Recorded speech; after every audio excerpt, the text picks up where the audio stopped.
আল্লাহ রাব্বুল আলামিন ঈমানদার লোকদের চারটি বৈশিষ্ট্যের কথা উল্লেখ করেছেন সূরা আল হজ ৭৭ নম্বর আয়াতের ভিতরে। আল্লাহ রাব্বুল আলামিন সেখানে বলেছেন, ইয়া আইয়ুহাল্লাযীনা আমানু, ইয়া আইয়ুহা, হে আল্লাযীনা, যারা, আমানু, ঈমান এনেছো, ওয়ারকাউ, তোমরা রুকু করো, বেশি বেশি রুকু করো, আল্লাহর কাছে বেশি বেশি নত হও, রুকু করো, ওয়াসজুদু, এবং তোমরা বেশি বেশি সিজদা করো, বেশি বেশি নফল নামাজ, নফল তাহাজ্জুদ নামাজ, অন্যান্য নফল নামাজের ভিতরে রুকু করো, সিজদা করো, ওয়াবুদু, এবং সার্বক্ষণিক তার ইবাদত করুন। প্রতিটা কাজে, প্রতিটা মুহূর্তে, প্রতিটা কাজ আল্লাহ নির্ধারিত কাজ, নির্ধারিত সিস্টেমে করার নাম হচ্ছে ইবাদত।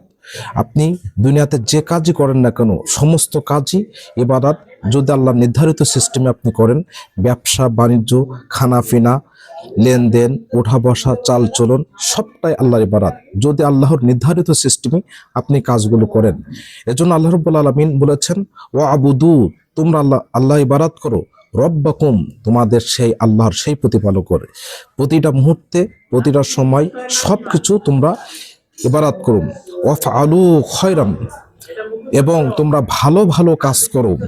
ওয়াফআলু, তোমরা করো, খায়রান, খয়রা, ভালো কাজ, তোমরা ভালো কাজ করো, সৎ কাজ করো, তোমরা আমলে সালেহে করো। এই কাজগুলো যদি তোমরা করো, লাআল্লাকুম তুফলিহুন, তাহলেই তোমরা সফল কাম হবে।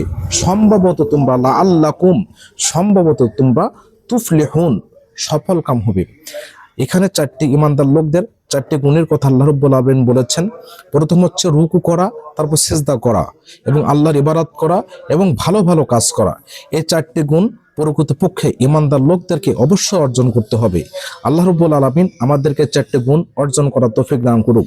সম্মানিত ভাইরা, আমার পেজটা আপনারা ফলো দিয়ে রাখবেন, এবং যারা ইউটিউব থেকে দেখছেন, ইউটিউবের চ্যানেলটা অবশ্যই সাবস্ক্রাইব করে রাখবেন। তাহলে নতুন নতুন কোরআনের দার্স, নতুন নতুন কোরআনের তাফসির ভিডিও পেতে, এবং প্রতিটা আয়াতের অর্থ, ব্যাখ্যা, বিশ্লেষণ সব এগুলো আপনারা পাবেন। এজন্য অবশ্যই পেজটা ফলো দিয়ে রাখবেন।